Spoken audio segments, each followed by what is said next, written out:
¿Sabías que templanza y dominio propio es lo mismo? ¿Qué nivel de templanza hay en tu vida? Mi nombre es Kenny y hoy en nuestro devocional matutino Despertar con Hechos C de Copacabana quiero que aprendamos 3 formas prácticas de obtener templanza. En los tiempos de Cristo había mucha influencia de parte de la cultura greco-romana y de otras filosofías. Estas filosofías buscaban algo que ellos llamaban el arte de dominarse a sí mismo.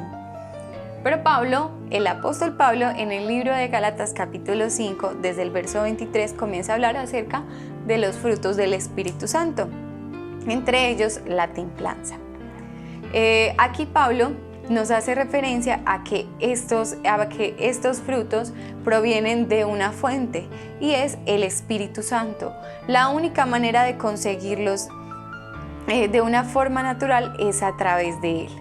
Muchas personas pueden buscarlo en otros lugares o por otros medios, pero esa es la forma adecuada de hacerlo. ¿Y cuántos de nosotros también hemos estado buscando obtener templanza? ¿Y a través de qué medio lo hemos hecho? ¿O a qué fuente hemos ido? Muchos podemos buscarla afuera, pero como lo dije hace un instante, solo hay una manera o solo hay una fuente y es el Espíritu Santo. En Proverbios capítulo 16, verso 32, la palabra de Dios nos dice: más vale dominarse a sí mismo que conquistar ciudades.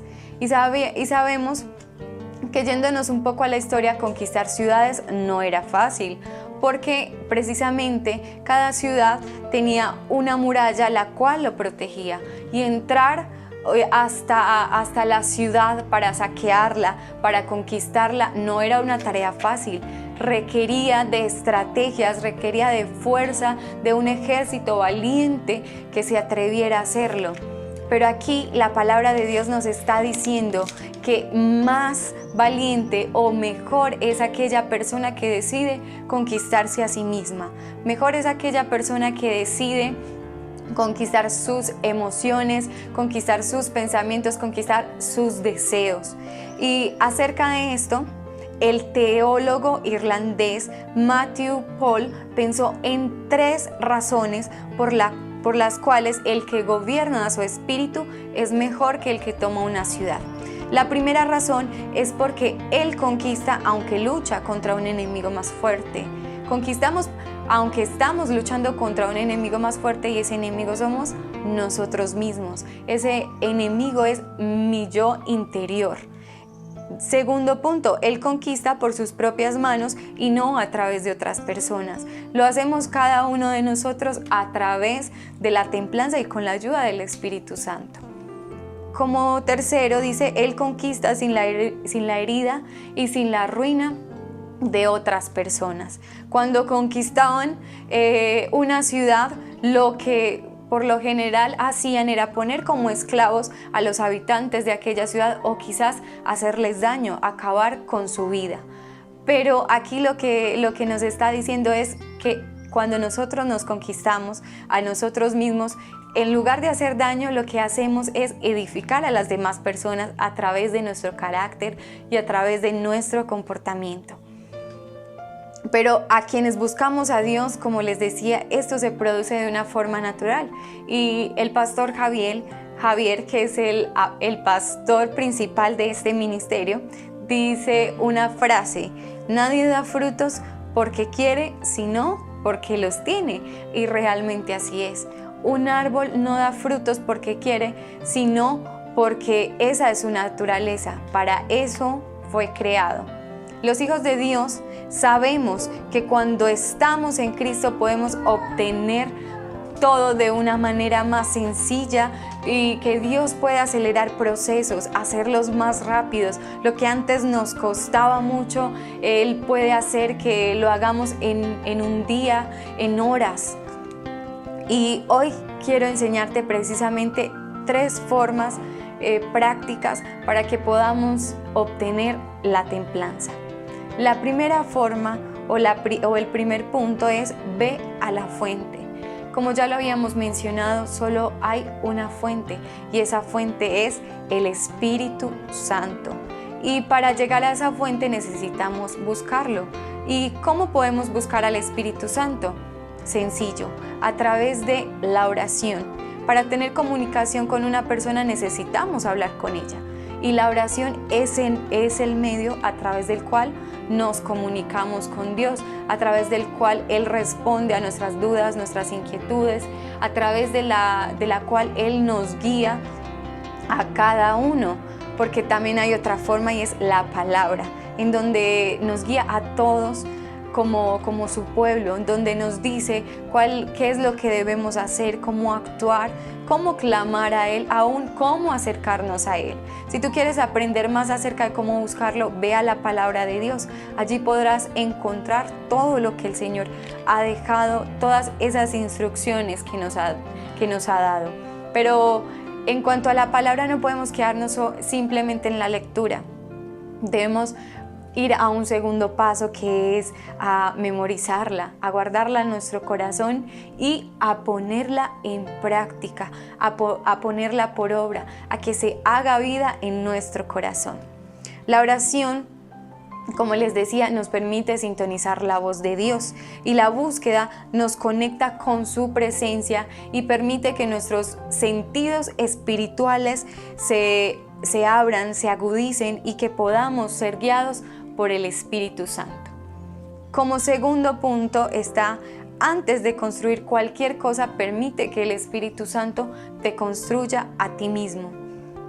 Sabemos que todos tenemos metas, todos tenemos deseos, anhelos, construir quizás un hogar, una familia, construir un negocio, una empresa. No sé qué haya en tu corazón, qué desees construir, cuál sea ese anhelo que tienes.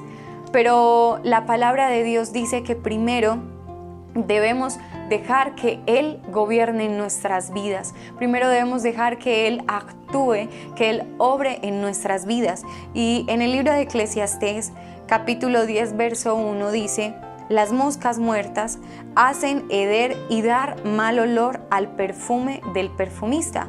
Así, una pequeña locura al que es estimado como sabio y honorable.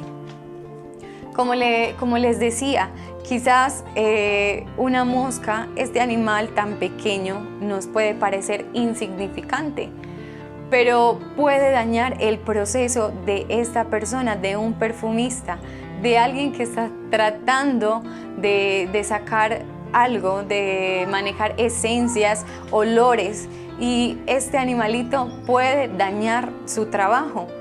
Asimismo, cuando no permitimos que el Espíritu Santo gobierne en nuestras vidas, quizás un área que nosotros creíamos que era algo insignificante, algo pequeño, puede hacer que cometamos locuras y dañemos lo que ya habíamos hecho, lo que habíamos logrado con anterioridad.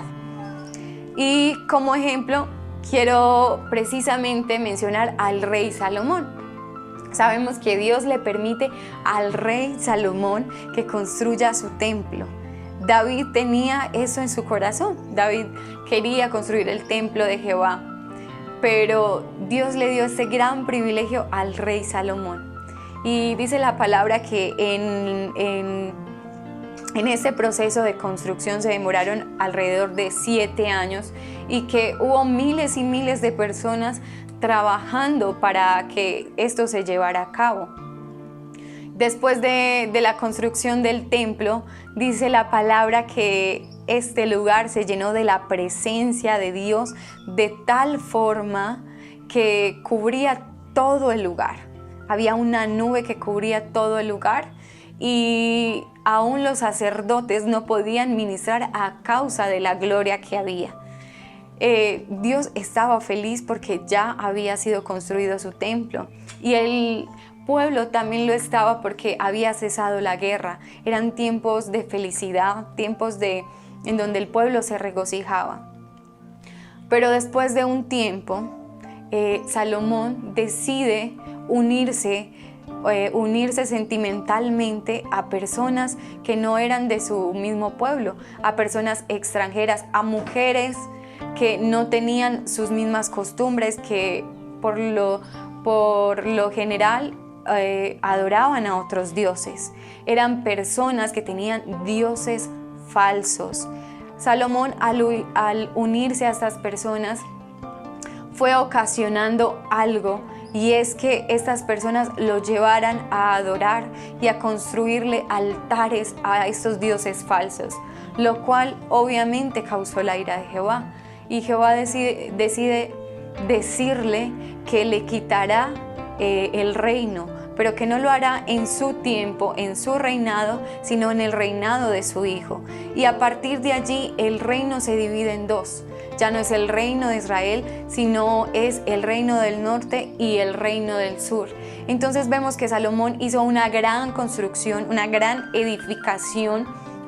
Construirle el templo a Jehová fue algo maravilloso que trajo felicidad al pueblo y al corazón de Dios mismo. Pero al dejarse influenciar por estas personas, al no tener la templanza, al no decirle no a este tipo de cosas, ocasionó que todo un pueblo después tuviera estas cosas, que todo un pueblo pagara las consecuencias al ser dividido.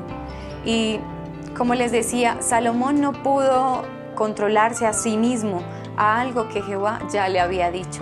Jehová ya les había dicho al pueblo de Israel que no podían unirse con mujeres extranjeras. Por tanto, cuando Jehová le arranca el reino, también vienen muchas cosas para Salomón. Su reino comenzó a decaer, y sabemos que, como te decía, le faltó templanza. Como tercer punto, dice: cuide de los pequeños detalles. Las pequeñas grietas destruyen grandes edificios. Quizás a veces pensamos que la templanza tiene solo que ver con no cometer adulterio, no cometer fornicación, pecados que humanamente hemos llamado grandes. Pero la Biblia nos habla de que no hay un pecado grande o pequeño, y a eso quiero ir hoy. Aquí hay detalles, aquí hay cosas que sabemos que están en nuestras vidas, que están en nuestro corazón, que tenemos conocimiento de ellas, aunque hay otras que quizás no lo sabemos, que solo el Espíritu Santo las conoce, pero que si vamos a su presencia, como les decía, en oración, en ayuno y buscando su palabra, nos las va a revelar. Entonces, este tipo de cosas son las que pueden hacer que se eche abajo lo que ya hemos construido, lo que Dios ya nos ha permitido construir. Y hay una pregunta que quiero hacerte en esta mañana. ¿Qué tanta importancia le has dado a la templanza en tu vida? ¿Cuáles son esas áreas que sabes que tienes que cambiar, pero de cierto modo nos hemos hecho los sordos o los de la vista larga, como dice un dicho? La templanza es el resultado de una comunión constante con Dios, de andar en el Espíritu para no satisfacer los deseos de la carne.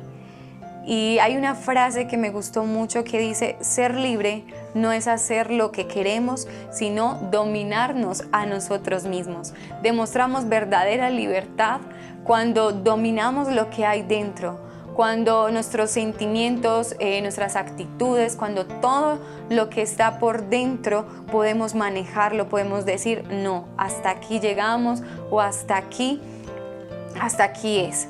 Entonces, hoy quiero que hagamos una oración en donde le pidamos al Señor que Él sea nuestra fuente y que podamos conectarnos hoy directamente con Él. Amén.